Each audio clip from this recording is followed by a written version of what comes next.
This channel does not promote any violent, harmful, or illegal activities. All content provided by this channel is meant for an educational purpose only. এই মুহূর্তে আমাদের নজর রাখতেই হবে মালদার দিকে, কেননা মালদাতে সেখানে গভীর রাতে বুলডোজার চালিয়ে গুড়িয়ে দেওয়া হলো পরপর 9টি দোকান।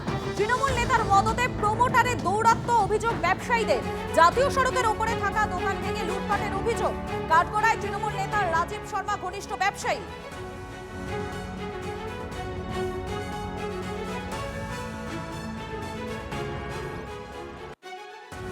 প্রমোটারের সঙ্গে আমাদের হচ্ছে আমরা বসে সুস্থভাবে বলেছিলাম যে আমরা তুমি নতুন করে বিল্ডিং করো, আমাদের তাতে কোনো আপত্তি নেই, কিন্তু আমাদের যেরকমভাবে আমাদের দোকানঘর আছে একটু ছোট বড় যাই হোক, সে আমাদেরকে মনে করো আমাদের দোকানঘর আমাদেরকে দিতে হবে। উনি তাতে দিতে আমাদের নারাজ, উনি কোনো রকম দোকানঘর দিবেন না। উপর মহলে নেতা মন্ত্রীর হাত না থাকলে তো এত বড় ঔদ্ধত্য কেউ দেখাতে পারে না। অবশ্যই আমাদের এখানে যে দল আছে সেই দলেরই হাত থাকতে পারে। কোন দল আছে? অবশ্যই তৃণমূল দল আছে, কাউন্সিলর সবারই হাত আছে। না তো কেউ তো রুখে দাঁড়াচ্ছে না। যদি হাত না থাকতো তাহলে তো রুখে দাঁড়াতো। মুখ্যমন্ত্রীকে অভিযোগ জানিয়ে চিঠি লিখছে মালদা চেম্বার অফ কমার্স। 48 ঘন্টার মধ্যে পদক্ষেপ না করলে ধর্মঘটের হুঁশিয়ারি। যদি আমরা দেখি যে 48 ঘন্টার মধ্যে কোনো রকম ব্যবস্থা না নেওয়া হয়, তাহলে Malda merchant chamber of commerce এটা সম্পূর্ণভাবে একটা বন্ধ আমরা ডাকবো। এবং আমরা আজকে যেটা সিদ্ধান্ত নিয়েছি যে পশ্চিমবাংলার মাননীয় মুখ্যমন্ত্রী, তাকেও আমরা চিঠি পাঠাবো যে এই মানব দরদী মুখ্যমন্ত্রী যিনি বারবার চেষ্টা করেন ফুটপাতের ব্যবসায়ীকেও পুনর্বাসনের ব্যবস্থা করেন, সেখানে এই জায়গায় একটা ঘর ভেঙে দেওয়া হচ্ছে। এটা যেরকমভাবে ব্যবসায়ী সব আছে তার পিছনে কোনো রাজনৈতিক নেতা থাকতে পারে। এই প্রথম নয়, আগেও ওই জমি নিয়ে মামলা করায় আদালতে। দোকান সরানো যাবে না নির্দেশ দেয় আদালত। তারপরেই গভীর রাতে বুলডোজার চালিয়ে গুড়িয়ে দেওয়া হলো দোকান। তৃণমূলকে নিশানা করেছে বিজেপি, যদিও সব অভিযোগ অস্বীকার করেছেন তৃণমূল নেতা রাজীব শর্মা। সমস্ত কিছু বৈধ থাকে তাহলে রাতের অন্ধকারে ভাঙতে হয় নাকি? তাহলে কোর্টের সমস্ত কাগজপত্র দিয়ে দিনের বেলা নোটিশ করে ভাঙবে। রাতের অন্ধকারে ভাঙছে মানে জানতে হবে অবৈধ ব্যবস্থা আছে, এবং সম্পূর্ণ এই ব্যবস্থার পিছনে তৃণমূল কংগ্রেসের সমস্ত নেতৃত্ব যুক্ত আছে, প্রশাসন যুক্ত আছে, সেই জন্য এই ঘটনা ঘটেছে। আমরা ব্যবসায়ীরা যদি নামে আন্দোলনে, ভারতীয় জনতা পার্টি ব্যবসায়ীদেরকে সম্পূর্ণভাবে সহযোগিতা করবে। না, আমার মিথ্যা কথা অপপ্রচার করছে তার, কারণ ওটা আমি কোনো কিছু এখনো কিনিনি বা কোনো কিছু আমার কাছে কিছুই নেই, এগ্রিমেন্ট কিছু নেই। যদি ওরা ওরকম করে তাহলে মানহানি কেস করতে হবে, এরকম কিচ্ছু নেই। আমাকে কোনো ওরা এগ্রিমেন্ট দেখাতে পারবে না, কিচ্ছু করতে পারবে না। কারণ ওই প্রপার্টিটা আমরা শুনেছিলাম, আমাদের এক পরিচিতির লোকের আছে, মারা গেছে, ওনার মেয়ের আছে, মেয়েটা মানে মাইনর। আমি এইটুকুটা শুনেছিলাম, তাছাড়া আমি কিচ্ছু জানি না। তারপর আগে আমরা করেছিলাম, মানে আপনার এই ব্যাংকের লোক এসেছিল অপশনের জন্য, তখন কি আমরা সামনে কথাবার্তা রাখতে হয়েছে। তারপরে আমরা দেখলাম যে এখানে অনেক ঝামেলা, সব ঝামেলাটা কি করবো বলুন? আমরা ব্যবসা করবো, সব ঝামেলাটা করবো আমাদের। শুভতোষ রয়েছেন সরাসরি আমাদের প্রতিনিধি। শুভতোষ, যারা ব্যবসায়ীরা রয়েছেন তারা কি বলছেন, কি অভিযোগ তাদের? দেখো, তাদের অভিযোগ মূলত দীর্ঘদিন ধরে তারা এই দোকান চালিয়ে যাচ্ছেন, এবং এখানে বেশিরভাগ দোকানই কিন্তু খুব ছোটোখাটো দোকান নয়, বড় দোকান, মোটর পার্টসের সমস্ত বিক্রি হয় বেশিরভাগ দোকানই তাই। এবং রাস্তার ধারে, জাতীয় সড়কের ধারে, খুব গুরুত্বপূর্ণ জায়গা।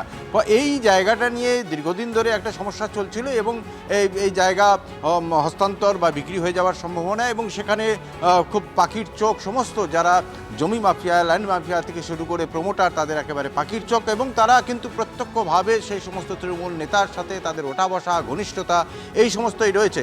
খুব স্বাভাবিকভাবেই এই জায়গাতে কিন্তু সেখানে এই নিয়ে একটা প্রশ্ন ছিল, এবং এই নিয়ে একটা বিতর্ক চলছিল, এবং সেই সমস্ত দোকানদারকে উঠে যেতে বলা হয়েছিল।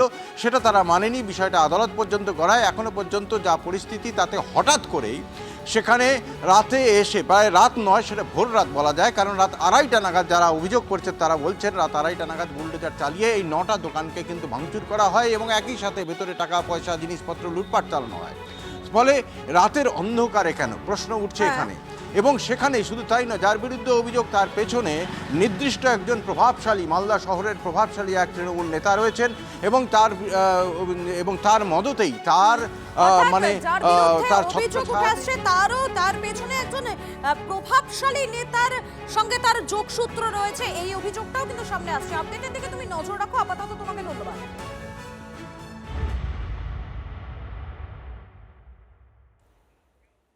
এসআইআর সংক্রান্ত একাধিক মামলার শুনানিতে আজ সুপ্রিম কোর্টে নজর। মমতা বন্দ্যোপাধ্যায়ের করা মামলারও শুনানি হবে প্রধান বিচারপতির এজলাসে। জ্যোতির্ময় রয়েছেন আমাদের সঙ্গে, সরাসরি জ্যোতির্ময়ের কাছে চলে যাবো। জ্যোতির্ময়, এই মুহূর্তে তোমার কাছে লেটেস্ট কি আপডেট? দুপুর 2টোয় প্রধান বিচারপতির এজলাসে শুনানি হওয়ার কথা এবং গত বুধবার মমতা বন্দ্যোপাধ্যায় যখন তিনি সুপ্রিম কোর্টে সওয়াল করেছেন, হাজির ছিলেন, তারপর থেকে কয়েকটি গুরুত্বপূর্ণ ডেভেলপমেন্ট হয়েছে। জাতীয় নির্বাচন কমিশন তারা ইতিমধ্যেই একটি হলফনামা জমা দিয়েছে, যে হলফনামা জমা দিয়ে তারা পশ্চিমবঙ্গে এসআইআর নিয়ে এই যে বিভিন্ন রকমের অচলাবস্থা চলছে তার জন্য সরাসরিভাবে স্বয়ং মুখ্যমন্ত্রীকে তারা কাঠগড়ায় দাঁড় করিয়েছে। তাদের অভিযোগ যে মুখ্যমন্ত্রী বিভিন্ন সময় যে ধরনের উস্কানিমূলক বক্তব্য রাখছেন, এর ফলে বিএলও বিশেষত মাইক্রো অবজারভাররা তারা আক্রান্ত হচ্ছেন, কমিশনের আধিকারিকরা আক্রান্ত হচ্ছেন এবং যারা পশ্চিমবঙ্গে সিইওর কাছে চিঠি লিখে কাজ থেকে অব্যাহতি চাইছেন, অর্থাৎ কাজ করতে চাইছেন না তারা। এটা অত্যন্ত গুরুতর একটি অভিযোগ এবং পশ্চিমবঙ্গ একমাত্র রাজ্য যেখানে সিইওকে Y+ ক্যাটাগরির নিরাপত্তা দিতে হয়েছে এই আইন শৃঙ্খলা পরিস্থিতির অবনতির জন্য। এর পাশাপাশি গতকাল নতুন করে একটি পিটিশন ফাইল করেছে বা একটি হলফনামা জমা দিয়েছে জাতীয় নির্বাচন কমিশন। সেই হলফনামায় তারা জানিয়েছে যে 19শে জানুয়ারি প্রধান বিচারপতির বেঞ্চ নির্দেশ দিয়েছিল রাজ্যের প্রত্যেকটি পঞ্চায়েত ভবনে এসআইআর এর শুনানি করতে হবে, কিন্তু যেভাবে বিভিন্ন জায়গায় হিংসা ছড়াচ্ছে, প্রায় 1000-এর ওপর মানুষ গিয়ে এই শুনানি কেন্দ্রগুলোতে হামলা চালাচ্ছে, তার প্রেক্ষিতে পঞ্চায়েত ভবন থেকে শুনানি কেন্দ্র সরিয়ে দেওয়ার আবেদন জানিয়েছে জাতীয় নির্বাচন কমিশন। কিন্তু ইতিমধ্যেই শুনানির শেষ সময়সীমা পেরিয়ে গিয়েছে। স্বাভাবিকভাবেই শুনানির সময়সীমা এবং ফাইনাল ইলেকটোরাল রোল বা চূড়ান্ত ভোটার তালিকা প্রকাশের দিন আবার পেছানো হয় কিনা সেই বিষয়ে জাতীয় নির্বাচন কমিশনের আইনজীবী কিছু বলেন কিনা আমাদের নজর থাকবে সেদিকে। আর এর মধ্যে স্বয়ং মুখ্যমন্ত্রীকে আবেদন করেছিলেন প্রধান বিচারপতি যে লজিক্যাল ডিসক্রিপেন্সি, নামের যে সমস্যা, অর্থাৎ নামের বিভিন্ন বিভ্রান্তির কারণে যে সমস্যা হচ্ছে সেই সমস্যা মেটাতে রাজ্য সরকারের তরফ থেকে আধিকারিক দেওয়া হোক। এবং গতকালই রাজ্য সরকারের তরফ থেকে জানানো হয়েছে মোট 8505 জন গ্রুপ বি স্তরের আধিকারিককে দেওয়া হচ্ছে। এই সংখ্যাতে জাতীয় নির্বাচন কমিশন খুশি কিনা, এদের প্রশিক্ষণ দিতেও সময় লাগবে, স্বাভাবিকভাবেই তারা কবে কাজে লাগবে তা নিয়েও একটা প্রশ্ন উঠবে। কিন্তু এর পাশাপাশি আমাদের নজর যেদিকে থাকছে তা হচ্ছে যে একটি অর্গানাইজেশনের তরফ থেকে একজন জনৈক ব্যক্তি তারা অভিযোগ করেছেন যে মমতা বন্দ্যোপাধ্যায় সুপ্রিম কোর্টে উপস্থিত থেকে সওয়াল করার কোনো আইনি বৈধতাই নেই। স্বাভাবিকভাবেই সেই প্রত্যেকটা বিষয় আজকে এই শুনানির আওতায় আসবে। আমাদের নজর থাকবে যে প্রধান বিচারপতির এজলাসে জাতীয় নির্বাচন কমিশনের মূলত আজকে অবস্থান কি হয় এবং রাজ্য সরকারের তরফ থেকেই বা কি বক্তব্য সামনে রাখা হয়। একেবারে আপডেটের দিকে তুমি নজর রাখো, আপাতত তোমাকে ধন্যবাদ।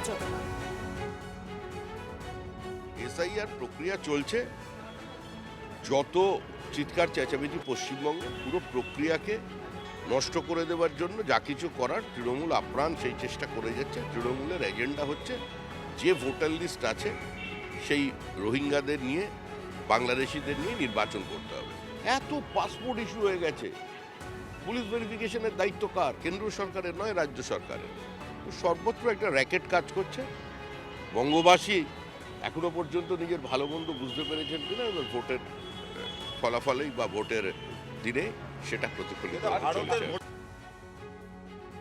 আমরা তো আগেই বলেছি যে 2 বছরের কাজ 2 মাসে যদি করতে হয় এবং সেটা পরিকল্পনা শূন্যভাবে একটা কাজ শুরু করেছে, সেটা কখনোই শেষ করতে পারবে না। সেটাই হয়েছে ঘটনা।